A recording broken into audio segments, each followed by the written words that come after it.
જય જલારામ મિત્રો, આપણે 2 દિવસ પહેલાં જે એપિસોડ મૂક્યો તો પેલા રિક્ષાવાળા ભાઈનો, એ જ રિક્ષાવાળા ભાઈનો આ બીજો એપિસોડ છે.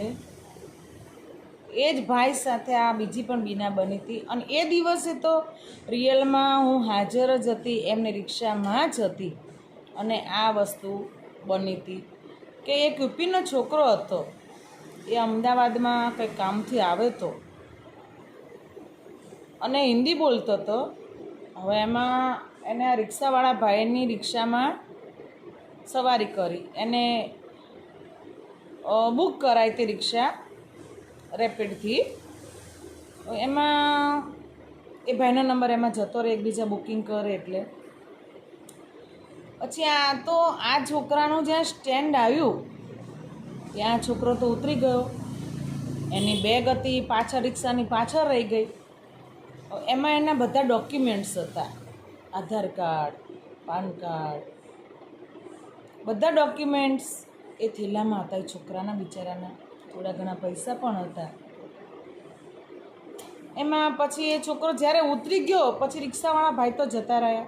પેલા જ ભાઈ હતા જે આપણે દવાખાનામાં બીના બની હતી, દવાખાનાના પૈસા દવાખાનાવાળા ભાઈને પૈસા પાછા આપી દીધા હતા, એ જ ભાઈ હતા આ રિક્ષાવાળા. કુદરતને કરવું અને કેવું છે, જો એ છોકરાને આ જ ભાઈ મળ્યા તો એના ડોક્યુમેન્ટ્સ એને પાછા મળી ગયા. હજુ મારા વિડીયોમાં આગળ તમે બન્યા રહેજો. બહુ સરસ કહાની, બહુ સત્ય હકીકત, સત્ય ઘટના છે. આ તમે મારી આંખે જોયેલું છે ને મારા કાને સાંભળેલું છે. આ ભાઈની કહાની રિયલમાં છે, આ ખોટું નથી. પેલું પણ ખોટું નહોતું, કોઈ ખોટું માનતા નહીં. તો એ ભાઈ આગળ નીકળી ગયા તો પેલા છોકરાનો ફોન એ ભાઈનામાં આવ્યો કે ભાઈ તમે ક્યાં છો? તે કે બોલને, શું હતું? કે મારી બેગ તમારી રિક્ષામાં રહી ગઈ, અંદર મારા ડોક્યુમેન્ટ છે, મારી ટિકિટ, રિટર્ન ટિકિટ છે, બધું અંદર છે. પેલા ભાઈએ આમ પાછળ વળીને જોયું તો થેલો પાછળ રિક્ષાની પાછળના ભાગમાં પડેલો. પેલા ભાઈ કે હા બેટા, તારો થેલો મારી રિક્ષામાં છે. આ છોકરાની ઉંમર 20 થી 22 વર્ષ જ હશે, નાનો એવો જ હતો. તો કે તું ગભરાઈશ નહીં બેટા, તારો થેલો મારી પાસે છે, હું લઈ લઉં છું. હવે તું ક્યાં છું એ તું મને કહે તો હું તને આપી દઉં. તો કુદરતને કરવું અને આ છોકરો અને આ ભાઈ બંને વચ્ચે ડિસ્ટન્સ 1 કલાકનું હતું. અને જે રસ્તે હતો એ જ રસ્તાને મેં રિક્ષા કરી, મારે એ જ રસ્તે નીકળવાનું હતું. તો મેં કીધું ભાઈ મારે આ જગ્યાએ જવું છે. તો કે બેન ચલો બેસી જાઓ, તમને છોડી દઉં. પછી આ છોકરાના ફોન આ ભાઈનામાં ઉપરી આવતા હતા. આ ભાઈ કે બેટા તું શાંતિ રાખ, હું સવારી લઈને નીકળ્યો છું, હું તને રસ્તામાં તારી બેગ આપી દઉં છું, તું આ જગ્યાએ ઊભો રહે, હું તને તારી બેગ આપી દઈશ. પેલા છોકરો તો ગભરાઈ ગયેલો. હવે એને તો ટેન્શન વધી ગયેલું મગજ ઉપર.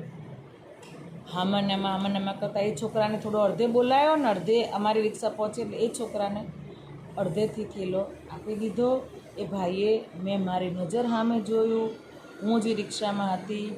એ ભાઈએ કીધું બેટા પહેલાં તારા બધા ડોક્યુમેન્ટ્સ ને તારો થેલો ચેક કર, મેં કશું ખૂટતું તો નથી ને તારું? એમ પેલો છોકરો કેટલો ગભરાયેલો, મેં મારી આંખે જોયું છે કે વાહ ભાઈ વાહ, જો તમે ના હોત ને તમારી રિક્ષામાં આ છોકરાએ સવારી ના કરી હોત અને જો તમારી રિક્ષામાં આનો થેલો ના રહ્યો હોત તો આ છોકરાનું શું થાત? બીજા કોઈ રિક્ષાવાળા ના આપત તો આ છોકરાનું શું થાત? પછી તો એ ભાઈએ છોકરાને થેલો આપતા કીધું કે બેટા પહેલાં તું જોઈ લે, બધું ચેક કર. પેલા છોકરાએ હાંફળા ફાફડા 2 બાકડા થઈને ગભરાયેલા હૃદયે બધું ચેક કર્યું તો બધું અંદર હતું. મેં કીધું બેટા શાંતિથી જો. આ ભાઈ બહુ ઈમાનદાર લાગે છે, મને તો બહુ સરસ ઈમાનદાર છે. કે એક કહાની એમને મને આ તારા થેલાની કહાની થઈને પછી એમને મને એક એમની કહાની કરી કે બેન મારે આવું થયું હતું, હોસ્પિટલના પૈસા મારા એક બેનના મારી રિક્ષામાં રહી ગયા હતા, હું પરત આપ્યા એ બેનને. આજે મારે આ બીજી બીના બની છે કે થેલો એ છોકરો મારી રિક્ષામાં થેલો ભૂલી ગયો છે. બેન હું કોઈનું અનહકનું લેતો નથી. મેં ભાઈ એટલે જ તમે સુખી છો ને એટલે જ તમે સરસ. તો કે બેન હું મારવાડી છું, પણ હું ભલે રિક્ષા ચલાવું છું પણ હું તો મારી ખાલી રોજી માટે રિક્ષા ચલાવું છું, બાકી મારે તો બહુ શાંતિ છે, મારા પરિવારમાં બહુ શાંતિ. મેં કીધું બસ તો પછી ભાઈ આવી જ રીતે ઈમાનદારીથી બધા રહેતા હોય ને તો કોઈને દુઃખ ના આવે. એ છોકરાએ પછી કીધું એ ભાઈને કે બોલો ભાઈ તમને કેટલા પૈસા આપો? એ તો અમારી સવારી લઈને ગયા જ હતા, એ જ રૂટ ઉપર જવાનું હતું એમને, અમારી સવારી લઈને અમને એ રૂટ ઉપર જ છોડવાના હતા. તો એ ભાઈએ કહ્યું સામેથી કે ના ભાઈ, જો હું આ બેનને લઈને આવ્યો છું, તારા રૂટ ઉપર જ મારે આવવાનું હતું, તો હું તને આ થેલો આપી દે, પણ તારે ઉતાવળ હતી એટલે મેં તને અધવચ્ચે બોલાવ્યો, તારે સમજીને જે મને આપવું એમ. એ છોકરાએ સમજીને 200 રૂપિયા એ ભાઈ રિક્ષાવાળાને આપ્યા. અને રિક્ષાવાળા ભાઈ કેટલા ઈમાનદાર છે. આવા ઈમાનદાર બનો કે કોઈની વસ્તુ અણહકની ના લ્યો. ગમે ત્યાંથી આપણને મળે ખબર પડે તો એના ઘર સુધી પડતું કરો, કેમ કે એ છોકરાને જો એના ડોક્યુમેન્ટ્સ ના મળ્યા હોત તો એ છોકરાનું શું થાત. આ ભાઈ કેટલા ઈમાનદાર કહેવાય. માટે મારી બહેનો, મારા ભાઈઓ, સર્વ મારા સબસ્ક્રાઈબ મિત્રો, ઈમાનદાર બનજો અને બની શકે તો કોઈનું દુઃખ દૂર કરજો, કોઈના દુઃખમાં સહભાગી થજો. આપણે આ દુનિયામાં આવ્યા છીએ, ખાલી હાથે આવ્યા છીએ, ખાલી હાથે જવાનું છે. કશું લઈને આવ્યા નથી, કશું લઈને જવાનું નથી. સર્વની મદદ કરજો મારી બહેનો, મારા ભાઈઓ. આ વિડીયો અહીં મારો પૂરો થાય છે. જય જલારામ.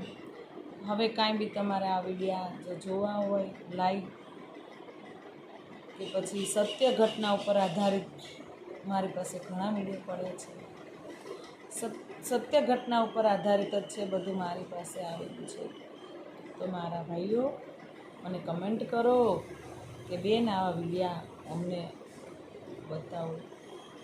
મૂકો તમે. મારી ચેનલને લાઈક, શેર, સબસ્ક્રાઈબ કરજો, બેલ આઇકન દબાવજો, જેથી કરીને હું જે કાંઈ વિડીયો મૂકીશ એ પહેલાં તમારા સુધી પહોંચશે. મારી બહેનો, મારા ભાઈઓ, જય જલારામ. આજના વિડીયોનું કરીએ છીએ અહીં એન્ડિંગ. જય જલારામ.